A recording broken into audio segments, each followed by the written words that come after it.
That's a nice welcome, rock music and a room full of cheering people. It's like I'm a rock star, man. Hi everybody, thank you for getting up early and coming out to see us. And I'm surrounded by Pokemon. He's also done. Oh yeah, and then me. This is a Q&A, right? It is indeed, yeah. You have some cues? I do. All right then. So how does it feel for you then to be here now in front of everybody? It's been over 20 years since Pokemon appeared on our screens for the first time. Yeah, it doesn't really seem like that. The time has passed so quickly. We started working on Pokemon in 1998. Maybe, I think the auditions were in April. And then, is the sound person, are you up there? Do I see you? All right. No, I can hear really well. I'll come closer to the mic. You don't have to turn me up. But it doesn't seem like much time has passed. My daughter was born in December of that first season, and so I know time has passed because she's a lot taller now. So, but other than that, it kind of feels like we've all just drifted along in this kind of, I don't know, Pokemon sea, as it were.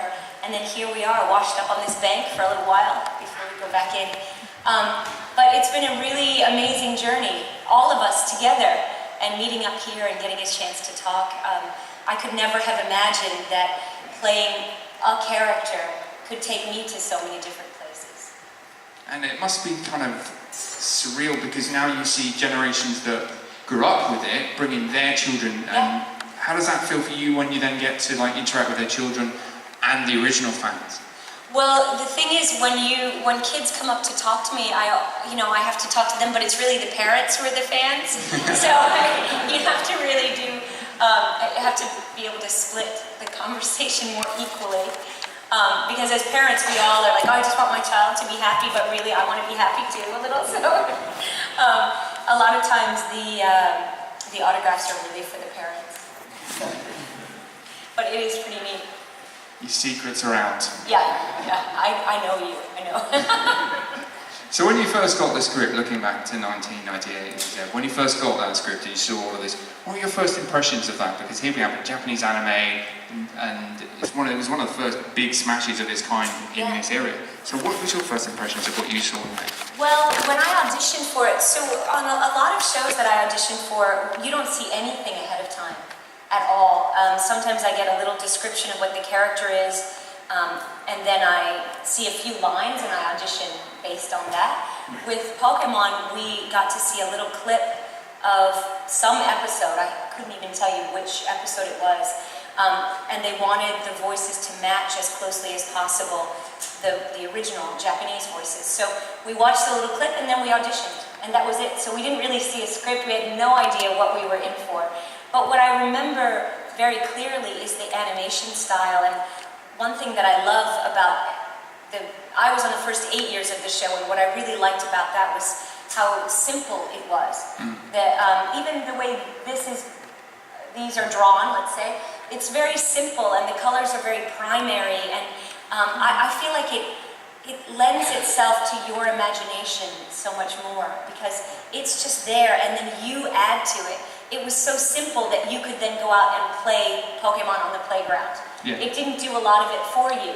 You were able to do it in your head. So that's what I really loved about it. And can you remember the first time you discovered how popular it was? Well, when I go to work, I go into a little booth by myself, especially when you're dubbing something. You're the only actor in the booth, and you have your director and the engineer there. But we weren't all like sitting around going, hey, what about this show? We would run into each other in the hall, but not really hanging out. So the first time I realized other people were watching the show was maybe by Christmas of 1998, where kids were on the public bus in New York City with Pokemon cards and talking about the show. Right. And that's how I found out that people were actually even watching it, let alone liking it. It must be surreal for you now, because you've got, as well, now people are on their phones talking about Pokemon and sitting on the bus. We're all playing Pokemon Go, so, you know. Yeah, it is amazing, and it's very accessible that way. There's Pokemon stuff everywhere now, which there wasn't really back in the day. You had to kind of seek it out a bit more. You had to have a DS or whatever you were playing Pokemon on at the time. Yeah, so it is pretty much everywhere. And also now, because the kids who watched Pokemon in the beginning are driving cars around, and now, while everyone's out playing Pokemon Go, I actually have heard cars going by with the Pokemon theme song blaring out, which that didn't really happen even in 2005. It's crazy, isn't it? Yeah, it's really amazing. So, as you mentioned the fans earlier, now we're going to throw the doors open to you. So if you have a question that you would like to ask Veronica, let me know by sticking your hand up and I will come round to you. So we're going to start off. Oh. Super delivery, thank you. Yeah, speedy delivery there. Yeah. Just like... This guy's been out in the rain. Yeah, the poor man that forgot, like, he's a water. See, he's a water type, so we're really mind, yeah. He should have gone inside his shell. That's very true. At least he's not going to evolve, that's good. That's right. If you evolve right now, that would be amazing. That would be the Bill the Bear gone wild. Right, yeah. Right, Andy, good call. Right, let's go down here then, and to this aptly dressed young person at the front. Okay. Is it not like sore out in your voice when you're doing like the voices? No. It depends on how you use your voice, how you can hurt your voice, basically. I went through a lot of training because I went to college and grad school for acting, so I learned how to use my voice in a better way. But certainly, Ash's voice, he's kind of back in here, and there's not a lot of air that comes out, so you really could hurt your voice. But sometimes, you know, if it's a little tiresome, I can move it around. Get him higher, kind of down lower, and, you know, he can kind of suss his way through. But other times, if I have a cold or something, then I can also shift my voice. If I'm doing something high, this is a lot easier than talking like this. So, you know, I can move it around, and then, but I really work at protecting my voice so that I don't hurt it. I think that's a great question. I have a question for the young man here. What's your favorite generation/region?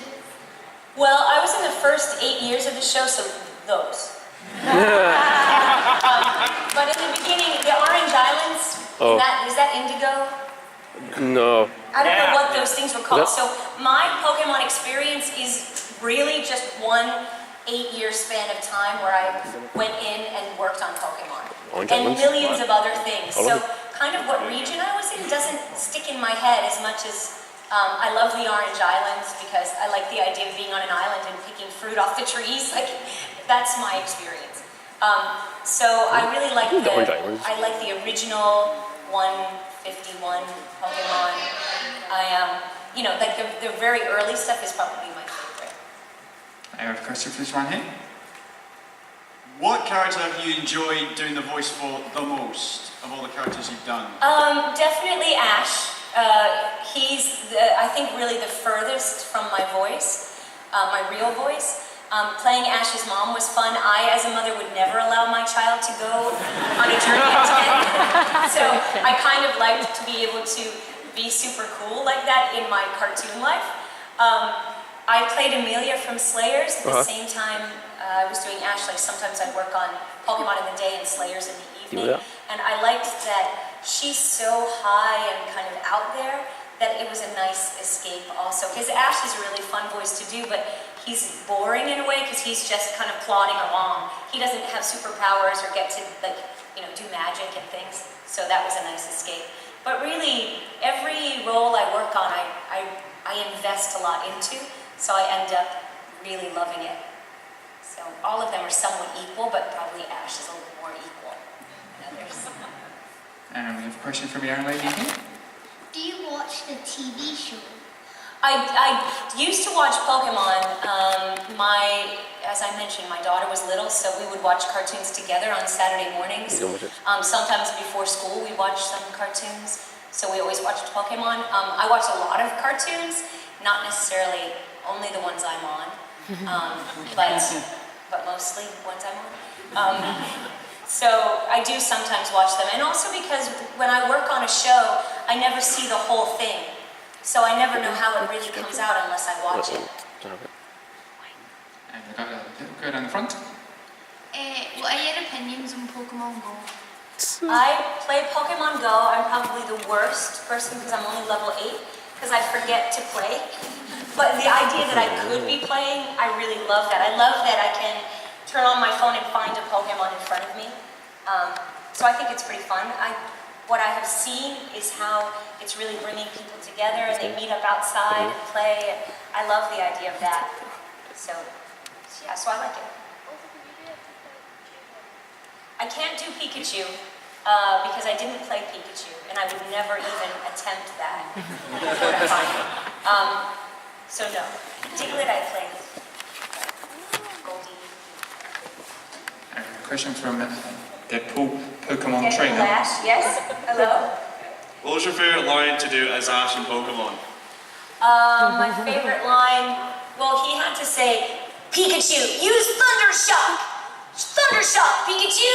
Thunderbolt! All those, like, he had to say that so many times, so it's probably not my favorite at the end.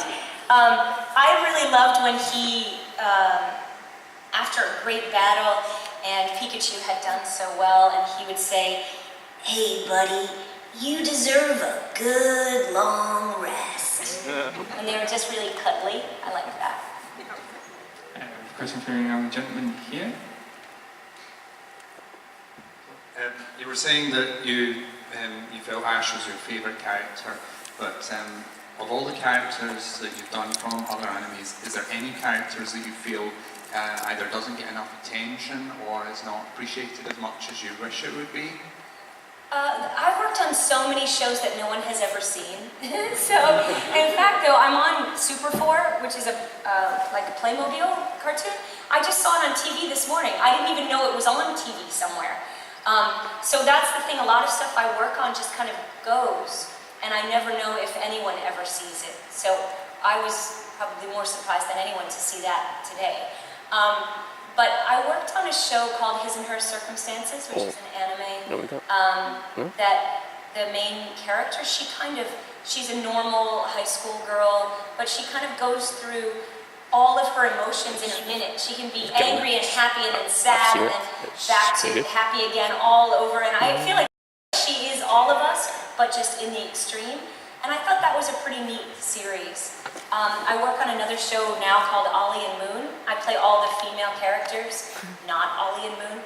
And that's a great kids show that's on Sprout in the US. It's about these two cats who travel around the world. And that kind of thing I think is so important. I don't know how many people watch that show, but I think the lessons that it has for all of us are important. So things like that, I like to work on a lot of stuff for kids actually. If we're going to be sitting in front of screens anyway, I like to be working on stuff that can make a positive difference. And so sometimes you're not lucky enough to have the choice of what you work on, and then sometimes I am lucky enough to just fall into a project that I just adore. I read the dictionary for Scholastic. That was probably not the most interesting job I've ever had, but really, really important. And so I approach that the same way I approach doing a cartoon, where I think about who could possibly be listening to it and learning how to pronounce words and what their definitions are. So, you know, like all of that stuff, it all kind of heaps into one thing of, I just hope I can make a difference. A positive one, not a bad one. Yeah, Yes. I have a question here from a lady. In your opinion, who's the best Pokemon gym leader and why? I should probably say Misty's the best gym leader now, since none of us have seen her for a while, and I think Misty would get mad at Ash if I didn't say that. Well, imagine that. She She's just appeared in probably some turned mini out to episode. be the best gym leader ever. But other than that, they all kind of, I don't know, I'll stick with Misty for that. Are you all happy? Just so you know, Misty's actually returned in the newest series as well. Is she? Yes. Yeah. Yeah. Faces Ash as well. Wait, she what? She battles Ash. She does? As a gym leader? Yeah. So am I And right that Cinnamon. she's the greatest? Yeah, Did I just know this? Yeah. I won't spoil all this stuff. Oh, no. I've seen it. That's okay. Yeah, the question is, in your opinion, which is the best starter Pokemon? Well, I would have to say Pikachu, even though it's not officially a starter, did pretty well for Ash. Ash one. since it was not his choice at all. I think no matter what you get is your best starter. Because all of us, we can think like, oh, I wish I had this or I wish I had that. But really, all we can do is deal with what we get in life and make the best of it. So I think whatever it is in the game, if that's what you pick or what comes to you, that's going to be your best one. And for Ash, this was the last, I point to this, this is the last, he would never have picked Pikachu at all, and Pikachu would never have picked him. But they were forced to figure out how to work together, and they made the best of it. So I think that's the lesson for all of us there. Okay, and we have a question for this young person here. When did you know you could do the voices? Well, I started acting when I was 5. I was in a play at school, and that's when I decided I wanted to be an actor. After that, so I've always done a lot of really weird things, like a lot of the roles I get cast in don't look like me or sound like me, so I've always had to kind of stretch my own limits. So I never really thought, hey, I can do funny voices, I should be a voice actor. I just said, I really want to be an actor. What can I do, and how can I do everything? So kind of coming into cartoons was just another part of my career. But I didn't make a conscious decision to do that. My only conscious decision was to be an actor and to make a living being an actor.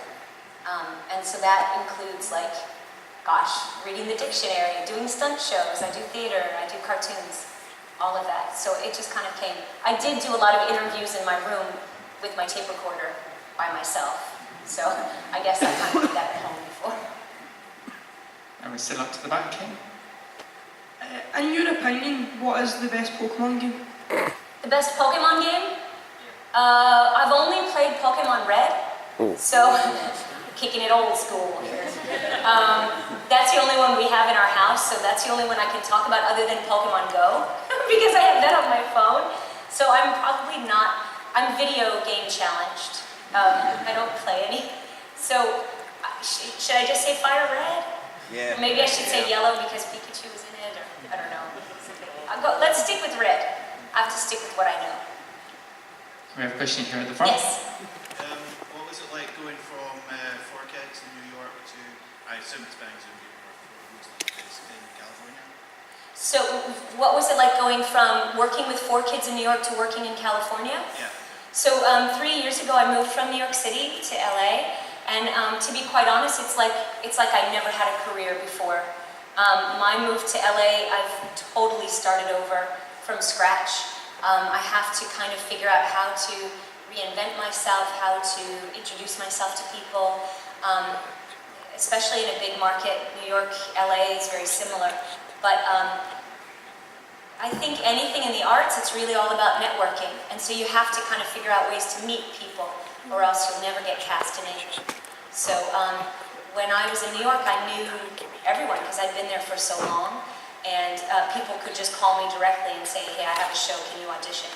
And here, it's a lot more difficult than that. So it's a huge change. And a question for the gentleman here. Slayers is one of my favourite television shows. Oh, yeah? And I really loved her performance as Amelia, Princess of Salem. So I was just wondering if you could share one of your favourite memories of working on that show. When we worked on Slayers, it was always, it's like renegade dubbing. So we were always working at weird hours and everybody coming in, and most of the projects that I've dubbed have been incredibly unglamorous, where we just get in and you're working alone and you're being paid by the hour, so they want you to work as fast as possible. So Slayers is definitely something where we just like got in, we never see the script ahead of time.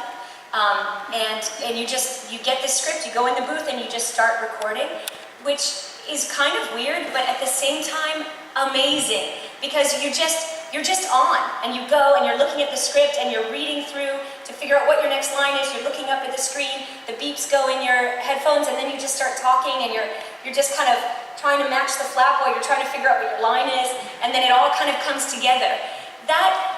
I love that. I love the challenge of being able to be so in the moment that you're really acting, but you're reacting from something that doesn't exist.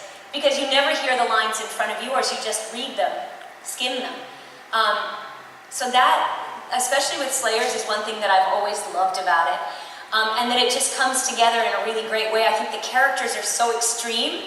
I have that one memory of Amelia. She was standing, I think, on the top of a church steeple, arms out like this, singing. And that, I think, is Amelia to me. She's so free, and she doesn't really have fear. That she could be so vulnerable as to just be singing on a steeple, you know? That's my favorite moment from the show, because I feel like if I could be like anyone, I would want to be like her all the time. So fearless and brave, in a sense, but not even realizing it. So that's my favorite. And we're still here, and I see you. Yes. we have our lady here. What was your inspiration for Ash? How did you find the voice for him? So I had to match the original voice actor. So that's how I kind of started coming up with the voice for Ash. They really wanted it to match. And then as I was cast in the role, I thought of Spritle from Speed Racer. And also, do you guys watch that stop-action animation of Rudolph, those Christmas specials? Rudolph she thinks I'm cute, he's got him up in here. And Ash is kind of a mix of those two characters. And my brother was 10 at the time, so he certainly influenced me a bit too. And we have a question for this gentleman here. Out of the other 151 Pokemon, except from Pikachu, who else was your favourite? I have a lot of favorites. I used to say Lapras because I love the idea of like floating around on a Lapras, but then I realized I don't really live near enough water where I could get anywhere on a Lapras, so I've switched to Charizard because the idea of flying over traffic and not polluting, except for the fire that comes out of Charizard. So Charizard's my next kind of most common sense choice. We have a question from this little girl here. Who is your least favourite Pokemon? Well, I don't really have a least, but I don't really understand Snorlax so much. And I think it's odd that they're always like, why is there no water suddenly? And they don't think, oh yeah, it must be a Snorlax sleeping there blocking the whole thing up. So that's probably my least understood Pokemon. And a question from an Appligus trainer here. Out of all the Pokemon movies you made, what one was your favourite? My favorite is the first movie. I think it was certainly the deepest message and an amazing thing for children to watch and like, because the whole thing's pretty dark, actually. I really loved that movie. I like everyone more, as the ones that came after it, and the 8th movie, the Lucario movie, the one Ash gets to dress up and he meets his doppelganger. I loved when Ash got to wear other costumes and kind of pretend to be someone else, like when he was Ashley in the perfume store, I just like being a girl playing a boy playing a girl or something. I love that challenge. But the first movie is my favorite, and the first episode of the series is my favorite, because we were kind of, all of us launching into something that we had no idea where it was going to take us. And to have a full-length movie, we got to record it in a big studio with a big screen, and it was an incredible experience. So that's one of the reasons it's my favorite. We have a question from the gentleman here. So, what is your take on the current state of the voice acting industry, and what advice would you have for people who are trying to get in? Well, my favorite acting teacher once said, if there's anything you can do other than be an actor, do that. And the thing about it is, when you're in the arts, wherever, if you're a writer, an artist, an actor, a dancer, the highs are high and the lows are low, and there are many more lows than highs. So, but when it's something that you're passionate about, there's nothing else you can do. So I think that how to get into voice acting, I really think you need to pack your bag with as much of your talents as you possibly can. I really think getting as much training as you can is the way to go, because you never know what jobs are going to come your way. Voice acting is one thing, but I don't only do cartoons. I do so many things to pay my rent that it's because I'm an actor that I get all these other jobs, you know? So, so the first thing I would say is get as much experience being an actor that you can. You need to make a demo that's about a minute long, showcasing what you do, and then networking. Those are the three things that I think, for anything actually, if you're an artist, you want to get as much experience, you want to put together a portfolio, and you want to network. So it kind of pans out like that. I think right now, the state of voice acting, if you look at a lot of the big cartoons that are, the movies that are out, there's a lot of big name actors coming into this tiny pool now. People are not spending, people who are financing projects hire names thinking that they'll sell tickets, rather than a lot of people who are hardworking actors who've worked for a long time, let's say in the animation industry, don't get the jobs anymore because they just hire big name actors. So you kind of have to try to get out and try to be a big name actor to come back into doing what you really love to do. I think it's really difficult. It's harder to get work now than it was before, even though there's more work. So, but ultimately you just have to keep at it. Does that basically answer your question? We have a question from a lady here. Did you know that, oh sorry, words are getting jumbled. When you were doing the anime, were you quite surprised when you were asked to then do the films? Did you know the films were going to be happening, or was it a surprise? Yeah, that's a good question. I don't think we knew the film was coming. We also never even knew if we were going to have another season. So we started doing the show and they said, oh, it's going to be on TV, and we were all like, okay, we'll wait and see if that happens. And it did. And then we were just going along, and then we found out, oh, there's going to be a movie. So, no, we didn't know anything ahead of time. And even to know that we'd be working on the movie, we didn't know months ahead. We just kind of found out and started working on it. So it's all very kind of, I don't know, last minute secretive in a way. I know less than any of you in this room about Pokemon. That's for sure. Any questions, Jim? Alright, so over the last 20 years of the show, do you have any very memorable or like a favorite interaction with the fans or with the community, one that really sticks in your mind whenever you think about Pokemon as a community? You know, the most incredible thing to me is that I have this little job that I did, and because of that, I've had the opportunity to travel around the world and meet all of you, and that is mind-blowing to me. Every time I go to any convention, yesterday and today, it's equally mind-blowing that we all can come together around one thing that we loved. And we are friends, that you all here are friends because of this one thing. And then you find out that you have other things in common. You know people in common, all that stuff. But it started with this tiny seed, which was Pokemon. So many amazing things have happened to me because of it, that I have met incredible people. And the fact that people feel comfortable to tell me their stories about watching it when they were little, or dressing up, or, you know, all of those things, it's such an honor for me to be part of your family. And for you, then, you become part of my family. My daughter normally travels with me, and we have this incredible extended Pokemon family because of it. It's changed our lives. Working on the show changed my life. It taught me about the importance of positivity, about going for your goals and teamwork, and how working together is better than working alone. And I think I probably knew that before, but I didn't know it as much as at the end of my 8 years of Pokemon, and now I know it even more. So the fact that 20 years later, 19, I think let's call it, that I'm learning more about the show than I knew when I was working on it.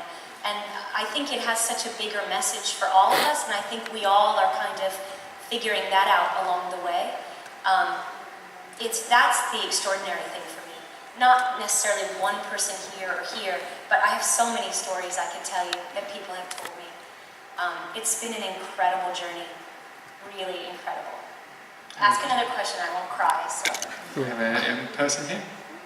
What's your favourite evolution of Eevee? I stick with just Eevee. I'm going to go with this one. I like how people actually have words of Eevee. But what I love is Eevee is a Pokemon of the times, you know? We all have so much within us that we can evolve into that I think it's a great symbolic Pokemon for now, you know? That we all have so many possibilities. So I do love the Pokemon itself. We have a question from this person here. So you mentioned that one of the really important things about Pokemon was sending out the right message. And over the years, Pokemon's been hit by things like, you know, PETA, animal abuse, and like the church. Did you ever feel that this was something that you shouldn't be sending out? Did any of that negativity come back to you, or was it always something you were, you know, happy to be part of? I was always happy to be part of it, more so because I was really happy to have a job, for sure. I don't know. I feel like I'm against cruelty to animals and Pokemon as well. So I am against that, but I think I might have blocked a little bit of it out because Ash did get shocked by Pikachu and never really mistreated. Like, we worked together, so I think there was more of a symbiotic relationship than a slave owner relationship, where I think if you have animals that are just working away for you and you never take care of them, I think that's a bad message.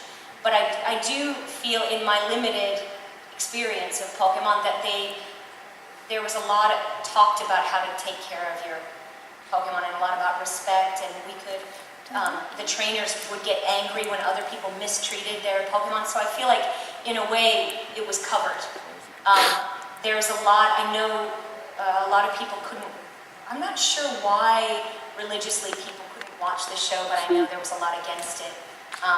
You know, Pokemon, Harry Potter, there's a lot of people who can't watch those shows, and I feel like for myself, having only one child, so I don't know everything, but I feel like it's better to watch things or read things with your child and discuss it, rather than saying you can't watch this. And if my child has an interest in something, we will spend time together with it, and then deal with it.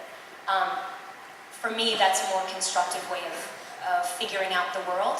So I don't disagree with people who can't watch something, but for myself, I feel it's more constructive to kind of go a different way, rather than banning it. So, and please watch the show. Please, no, I'm just kidding. Totally kidding. Yes. I have a question for this gentleman here. Since the new Pokemon movie has came out, have you seen the trailer for the English version? And if so, what did you think about that? The English version of the... Movie 20? Oh, I've seen the trailer for it. Yeah, that movie looks really beautiful. I just think it's interesting that they're going all the way back. I have read a little bit about it, that they're changing the story a little, which I don't like. And in these times, I feel like revisionist history is dangerous, and it takes on a bigger message. So I don't know, but I don't know anything about the movie at all. I've seen the same thing that you have, probably less. But it looks really beautiful, and the colors look beautiful, and I'm kind of looking forward to it. I don't know if I'll see it or not, but maybe. Question here for you, lady? Have you heard of the banned episodes of the Pokemon anime, like Beauty and the Beach or Electric Soldier Porygon? Yeah, I've heard of them, but I haven't seen them. Have you seen them? Yes. It's cool. Yes? Oh. You just can't admit it. I'll tell you later. Yeah, I haven't seen any of them. Basically, if they didn't go on TV, we didn't see them But at on work. YouTube? So they didn't waste the time on showing us these things and saying, here's this episode, but you're not going to dub it. They just avoided it altogether. Subdoing. Question for this gentleman here. You know a lot of programs have like hidden messages. What would you say Pokemon's is? I think the message of Pokemon is how important it is for 10-year-olds to leave home.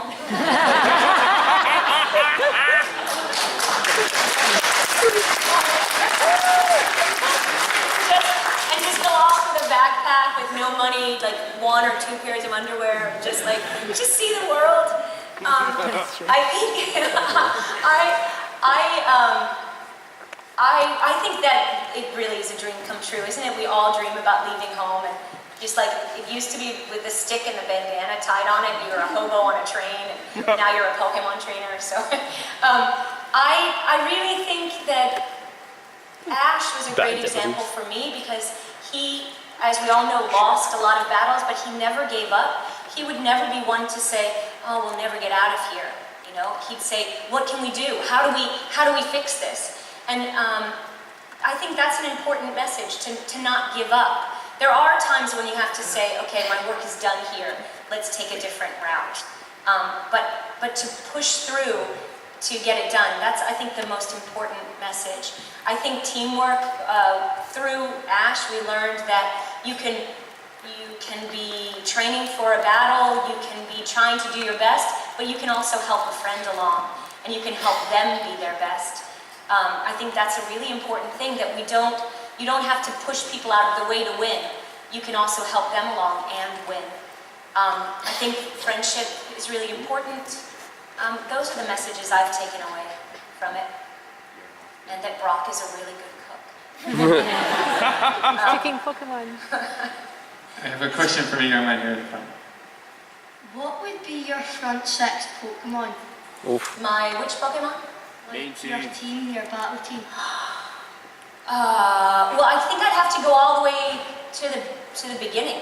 I'd take those Pikachu, Charmander, Squirtle, Bulbasaur. I would start, if I were choosing something, I'd start at the very beginning and work together to build our strength up equally as we figure each other out and we all evolve together.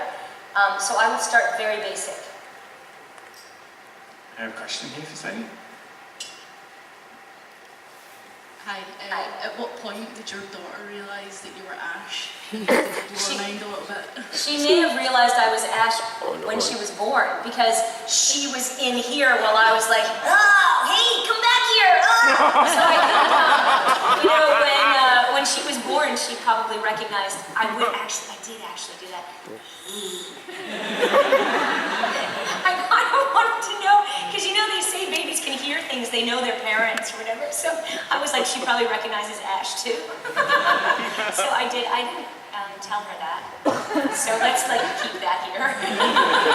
But I did do that when she was little, just talking that's so embarrassing. Anyway, she had to come to work with me. She started coming to work with me when she was 3 months old, so she pretty much knew that I was many people. When she was little, I would read books to her in all different accents because I wanted her to be able to understand languages. That's my thinking on things. So different voices, makes you a better person, I guess. Yeah. And we have a question for this gentleman here. Hi, I want to know why wasn't the entire cast replaced during the Advanced Generation era? Wait, say that again? Why was the entire cast replaced during the Hoenn region era?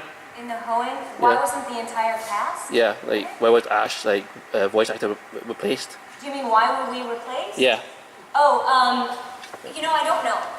Pokemon USA didn't renew. In the beginning, there was Pokemon in Japan, and they hired 4 kids to produce the shows in America. And in the 8 years that I worked on the show, Pokemon USA kind of formed. And I guess that arm of Pokemon, they decided they wanted to do the show and not involve 4 kids, so they didn't renew the contract after the 8th season. And they essentially told us all we'd been replaced. They'd already found sound-alikes, and that we would no longer be needed. So we were just out of a job. So that's it. It's really horrible. There's no actual explanation. There's no anything. There's no we fought. There's nothing. They just said you're finished. So the real reason is I don't know. And a question from a very big Squirtle fan here.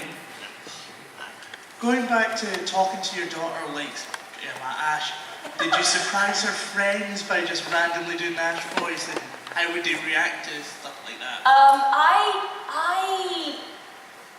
I went on a lot of field trips, so I tried to not be like, "Hey, you know who I am?" Stuff like that, because that's a little weird.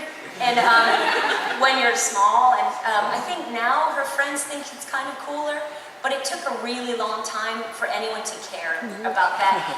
She likes to say that she would go up to kids at school and say, hey, my mom's Ash, and they'd be like, okay, and then go back to playing their video games or whatever.